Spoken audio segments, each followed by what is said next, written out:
Washing our hands, cleaning our surfaces, wearing face coverings, that's all become a major part of our daily life. Right, but are we cleaning those surfaces the right way and with the correct products? We'll find out, won't we? Yeah, Scott Smith joins us to answer those questions and to share more about BioFoam. Good morning, Scott. Thanks for being with us. Good morning. Great to be here. Thank you. Scott, we're talking about cleaning surfaces and how what we're using doesn't really do the job well. Explain why. Yeah, just a brief background. My daughter is a frontline worker in a nursing home.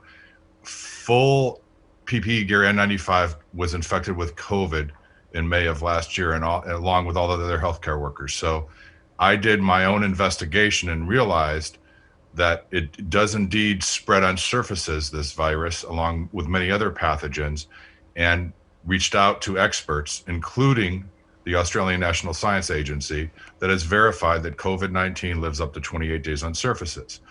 And I was flabbergasted to learn that paper towels and cotton rags deactivate disinfectant, leaving live germs on surfaces. Now, with that in mind, how can we protect ourselves and our families in terms of just cleaning our homes and our hands day to day, Scott? Well, yeah, we developed what's called, you can go to GoBioFoam.com, and that explains all the background and history. In the interest of time, in 2002, I invented a applicator that was cleared by the FDA because it didn't deactivate a medical lotion.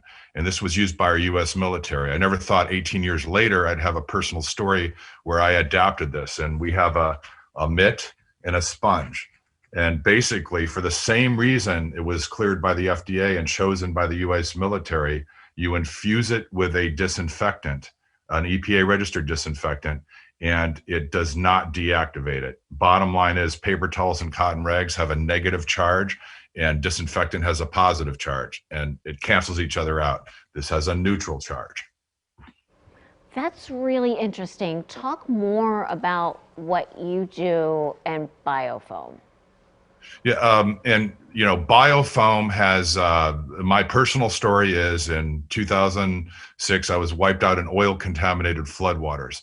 And I created a technology that absorbs oil from water because those white booms you see don't work. I've been in over 60 disasters, and I never thought that my own personal disaster with COVID would just be like another disaster. So I approached this the same way. I reached out to subject matter experts, and for whatever reason in the United States, most of the mainstream media is ignoring this. And then I reached out to Australia. I reached out to other, and if you look at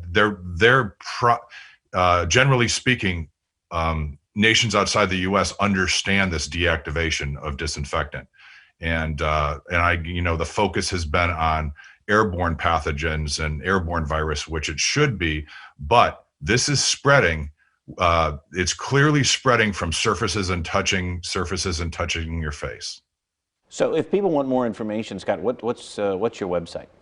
The website is gobiofoam.com, and we just developed, also just introduced a face mask that's called the BioShield, gobiofoam.com, and it's equivalent to wearing 20 face masks of cloth face masks because of this surface area. And you can learn all about this again at gobiofoam.com. Okay, thank you so much, Scott, for being with us. Okay, thank you. And we'll be right back.